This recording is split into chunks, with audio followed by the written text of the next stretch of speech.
بسم اللہ الرحمن الرحیم الحمد للہ رب العالمین والصلاة والسلام علی سید الانبیاء والمرسلین۔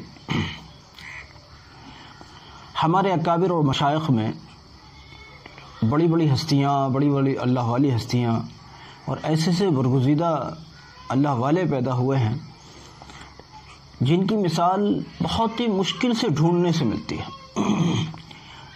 یوں تو یہ بات کہنا غلط ہوگا کہ وہ بزرگ اپنے قبروں میں چلے گئے اور اب کوئی نہیں ہے، ایسا کہنا تو غلط ہوگا۔ ہر دور میں اللہ والے موجود رہتے ہیں، اللہ کا نظام ہے یہ۔ ہر دور میں دیندار بھی ہوتے ہیں تو ہر دور میں غیر دیندار لوگ بھی ہوتے ہیں۔ ہر دور میں جس طرح سے بڑے اللہ والے لوگ موجود ہوتے ہیں، اسی طرح سے ہر دور میں ایسے لوگ بھی ہوتے ہیں جو اللہ کی بغاوت کو ہی اپنا سب کچھ سمجھتے ہیں، نعوذ باللہ من۔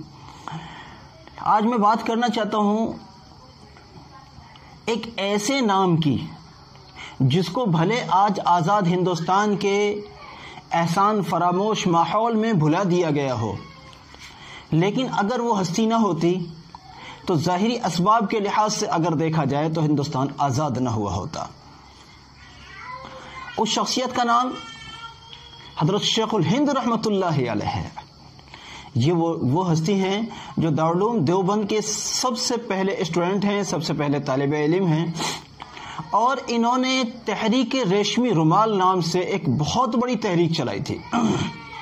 جو ریشمی رومال کے نام سے تحریک جانی جاتی ہے، اس کے جو بانی تھے، اس کو جو چلانے والے تھے، وہ حضرت شیخ الہند رحمۃ اللہ علیہ تھے، جن کا نام حضرت مولانا محمود الحسن صاحب دیوبندی تھا رحمۃ اللہ علیہ۔ آج بھی ان کی قبر دیوبند میں حضرت نانوتوی رحمۃ اللہ علیہ کے پاس میں موجود ہے۔ جو لوگ جانتے ہیں وہ جاتے آتے ہیں۔ مزار قاسمی میں ان کی قبر موجود ہے۔ بہت بڑا نام ہے، بہت بڑا نام ہے۔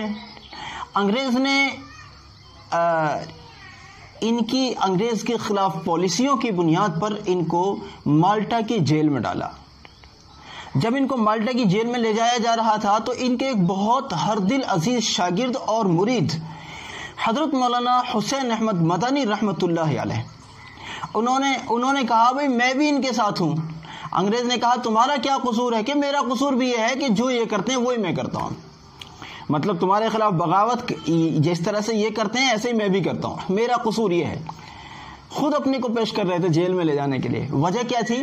وجہ یہ تھی کہ میرے شیخ کو وہاں ایک خادم کی ضرورت پڑے گی جیل میں، تو کم سے کم میں بھی حضرت کے ساتھ چلوں تاکہ کم سے کم حضرت کا کسی درجے تو خیال رکھ سکوں گا۔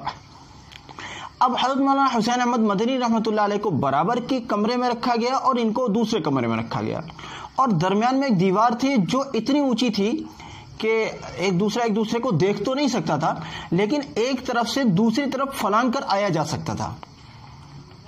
اب انگریز کو حضرت شیخ الہند رحمۃ اللہ علیہ سے بڑی سخت دشمنی تھی، کیونکہ شیخ الہند رحمۃ اللہ علیہ نے کوئی چھوٹا موٹا کام نہیں کیا تھا انگریز کے خلاف۔ انگریز جیلر نے ایک دن یہ کیا کہ ایک سانپ، بہت زہریلا سانپ، حضرت شیخ الہند رحمۃ اللہ علیہ کے کمرے میں ڈال دیا، اور مقصد یہ تھا کہ وہ حضرت شیخ الہند کو ڈس لے گا اور ان کا انتقال ہو جائے گا، نعوذ باللہ، تو ان کو ایک بہت بڑے باغی سے نجات مل جائے گی۔ اس کا نظریہ یہ تھا۔ اب حضرت حسین احمد مدنی رحمۃ اللہ علیہ روزانہ رات کے وقت میں خدمت کے لیے آیا ہی کرتے تھے۔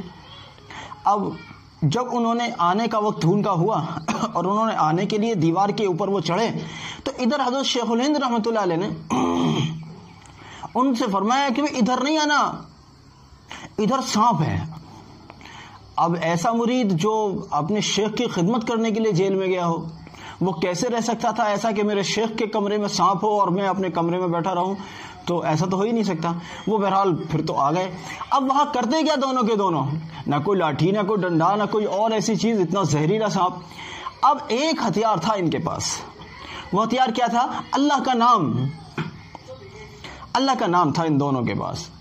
حضرت شیخ الہند رحمۃ اللہ علیہ نے وہاں لا الہ الا اللہ پڑھنا شروع کیا، جو ہوتا ہے نا اللہ والے جس طرح صوفیہ اکرام خانقاہوں میں پڑھتے ہیں ضرب کے ساتھ، لا الہ الا اللہ، اس طرح سے۔ اب انہوں نے پڑھنا شروع کیا۔ تھوڑی دیر کے بعد جب حضرت شیخ الہند رحمۃ اللہ علیہ کو جوش آیا پڑھتے پڑھتے، تو سانپ جو اس طرح سے کھڑا ہوا تھا، فن پھیلائے، ناگ تھا وہ، شیخ الہند رحمۃ اللہ علیہ نے فرمایا اس سانپ کو مخاطب کرتے ہوئے تجھے کیا ہوا تو اللہ کا ذکر نہیں کرتا؟ یوں لکھا ہے کہ وہ بھی پھر یوں جس طرح سے شیخ الہند رحمۃ اللہ علیہ ہل رہے تھے وہ بھی یوں کر کے ہلنے لگا، وہ بھی ہلنے لگا. ادھر وہ لا الہ الا اللہ کی ضربیں لگا رہے تھے، ادھر سانپ یوں کر کے ہل رہا تھا. یہ ایک سچائی بتا رہا ہوں. اللہ والوں لوگ ڈرتے ہیں، چیزوں سے ڈرتے ہیں، حالات سے ڈرتے ہیں. ان اللہ والوں سے سیکھنے کی ضرورت ہے.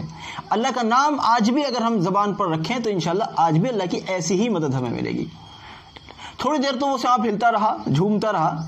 تھوڑی دیر کے بعد اللہ کے حکم سے وہ سانپ واپس لوٹا، اور جس جیلر نے یہ والی حرکت کی تھی اسی جیلر کو جا کر ڈسا اور وہ مر گیا.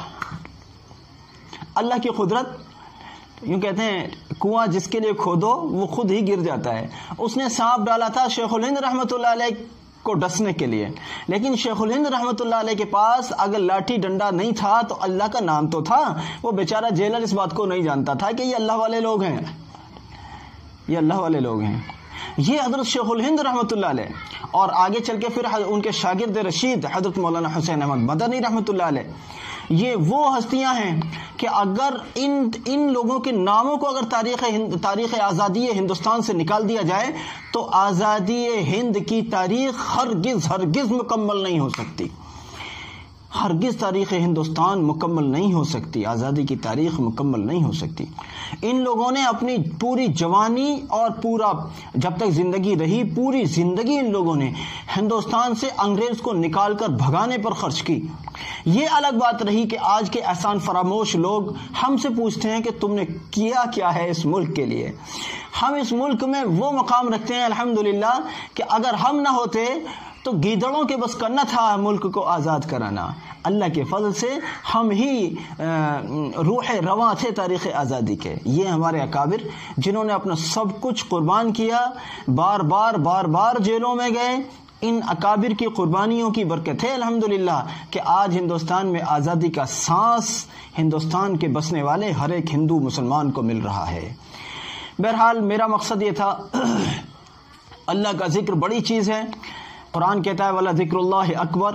اس لیے آؤ ہم اللہ کے ذکر کو اللہ کا ذکر کریں، اور اللہ کے ذکر کے ذریعے سے اللہ کا قرب، اللہ کی معرفت، اللہ کا عشق ہم اپنے دل میں بٹھائیں، تاکہ اللہ رب العزت ہمارے دنیا کے بھی مسئلے حل فرما دے اور ہمارے آخرت کے بھی مسئلے حل فرما دے. اللہ تعالیٰ توفیق عطا فرمائے. جزاکم اللہ. السلام علیکم.